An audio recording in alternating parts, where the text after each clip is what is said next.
President Trump met with New York Governor Andrew Cuomo at the White House Wednesday. Cuomo is calling on the Trump administration to fund infrastructure projects to boost the economy. Meanwhile, the White House and Senate Republicans are working on their own stimulus plan. It would counter a $3 trillion bill passed by House Democrats weeks ago. Natalie Brand has the latest. Top White House officials tell CBS News that another COVID-19 economic stimulus bill would likely not include more direct payments to Americans, but they're working on a package that could extend unemployment insurance without the $600 per week benefit, but may include short-term bonuses for returning workers, a payroll tax cut, tax credits to offset vacations taken within the U.S. over the next year, and a reduction in capital gains taxes.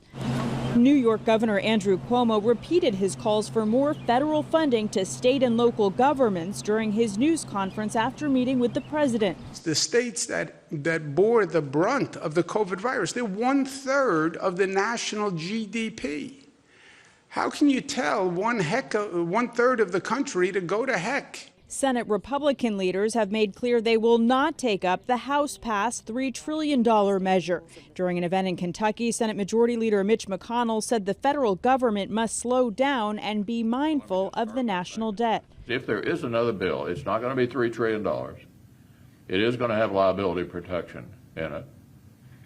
And I think it needs to be oriented around jobs and kids. As the country continues to move towards reopening, the Senate's GOP leader also advocated for Americans to wear face masks, something the president has called politically correct. There's no stigma attached to wearing a mask. Meanwhile, the House could take a historic first vote by proxy this evening to reauthorize the Foreign Intelligence Surveillance Act, or FISA.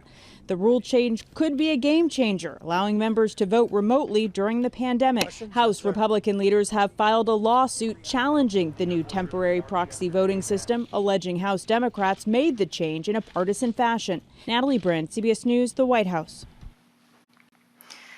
Anita Kumar joins me now. She's a White House correspondent and associate editor for Politico. Good to see you once again, Anita. So the president is threatening to regulate or close social media networks. Does he actually have the power to do that? Well, this is something we've heard from him from the last few years. And if you'll remember last year, he sort of convened a meeting where he talked about this and sort of made similar threats. So we haven't really seen him do that. He could ask Congress to look into it. He could ask the Federal Elections Commission, the Federal Communications Commission, but it's unclear sort of what power he wants to use himself. There was actually talk last year about an executive order, but don't think that actually came to fruition. So, you know, the Wall Street Journal reported just a few days ago that he would be looking at a commission, putting together a commission that could explore what options that he has. The problem with asking Congress to act, of course, is that the House of course, is run by Democrats, and Democrats don't feel there is a need, like Republicans, they don't think there's this social media bias that a lot of conservatives think.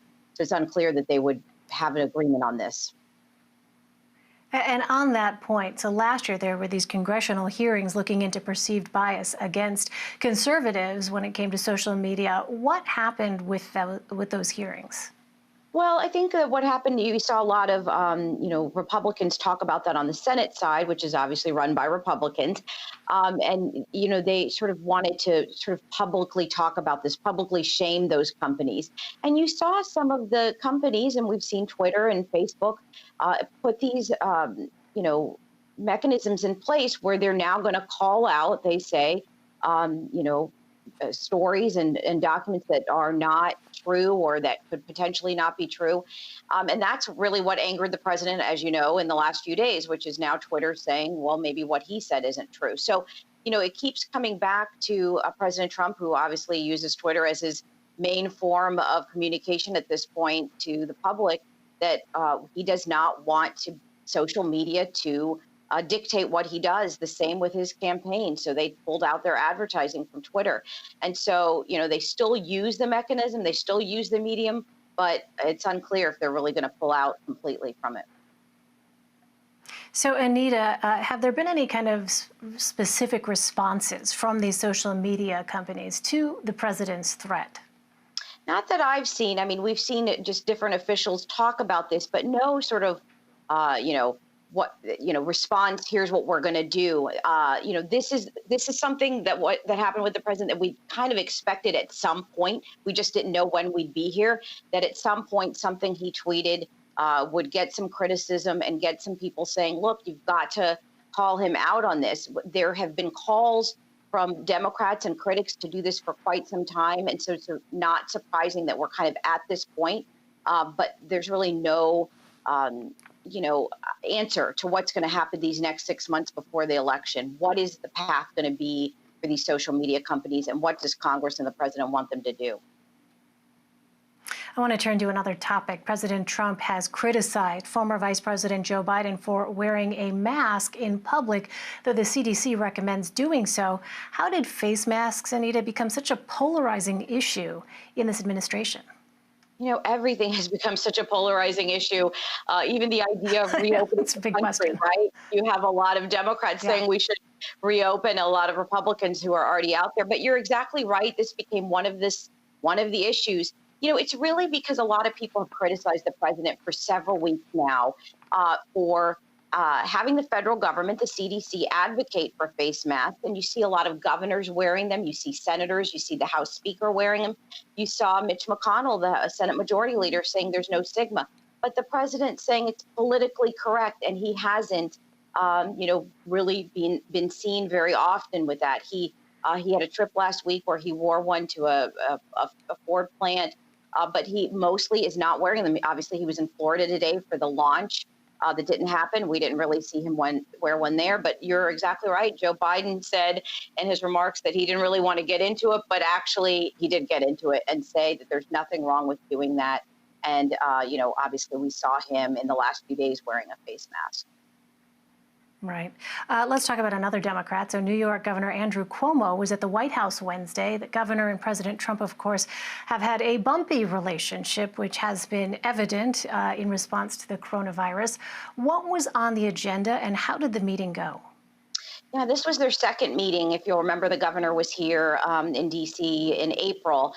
Unlike some of the other visits we've seen with the other governors, there wasn't this really public part of it. Usually the reporters come in and there's, cameras and taking pictures. The governor does not want that. He wants sort of a private meeting with the president. He said he really wanted to talk to the president about infrastructure. So he wants the president to push infrastructure spending in various states, of course, including New York. It's something the president campaigned on. It's something he talked about really at the beginning of his administration. He often refers to it and says that he really wants Congress to come up with money to spend on infrastructure. And it just hasn't happened because like so many things that the Republicans and Democrats don't agree on. They agree that money should be spent on infrastructure, but really not where to get the money. So he was really putting in a plug for that and saying that LaGuardia Airport, the subway system, various things in New York really do need some of that money. Of course, the president wanted to talk about reopening New York and how that was going with the coronavirus. So they also talked about that as well. As I said, indicated before, we didn't see that the display that we usually see when governors come and they're both praising each other. They had this meeting, then the governor left and he actually had a news conference somewhere else, and the president left and went to Florida. I also want to ask you, Anita, about the Republican National Convention, which was slated to take place in Charlotte, North Carolina this coming August. President Trump is pushing Governor Cooper, a Democrat, to know whether or not it can happen within a week. Has there been a response from the governor? You know, the state of North Carolina is sort of pushing back. They've now asked the people that are running the convention, who are, obviously it's a Republican National Committee, but they have a separate group of people running it. They're asking them, what do they want to do for the convention? So they're saying, if you have to tell us what your ideas are first, right? They're, the idea for the convention is what we all know of, these, venues where 50,000 people come in there. But they're saying, what are your different options for what we can do in August? Are you going to have 50,000 people? Are you going to have less? What about social distancing? So the state is really asking the convention organizers to come back to them with what their ideas are for the convention before they can make a decision on whether they would hold it or not. And as you well know, a couple friendly governors, friendly to President Trump, have stood up and said that they'd be willing to try to hold the convention in their states. Georgia and Florida are both kind of waiting in the wings to see what happens with North Carolina. But so we're going to see a little bit of a back and forth in the next week on what will happen. But both sides, I think, need a little bit more information before a decision can be made. Finally, Anita, it was announced Wednesday that former Deputy Attorney General Rod Rosenstein will testify before the Senate Judiciary Committee next week. What is he testifying about, and what's the significance?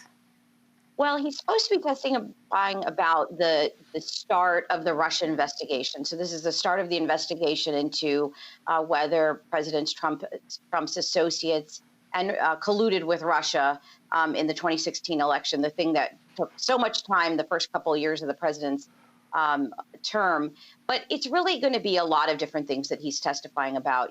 There are senators who want to ask him about Michael Flynn, the president's former national security advisor. There are people who want to talk to him about surveillance. What kind of information did the intelligence community have that allowed them to surveil a former Trump advisor, campaign advisor, Carter Page?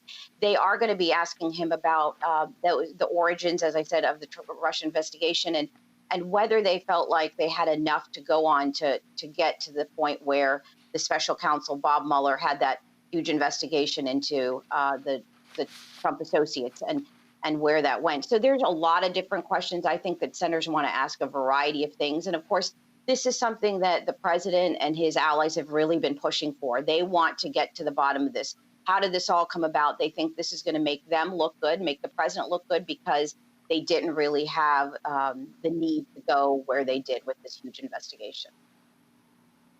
All right, Anita Kumar for us. Anita, always good to have your analysis. Thank you very much. Thank you.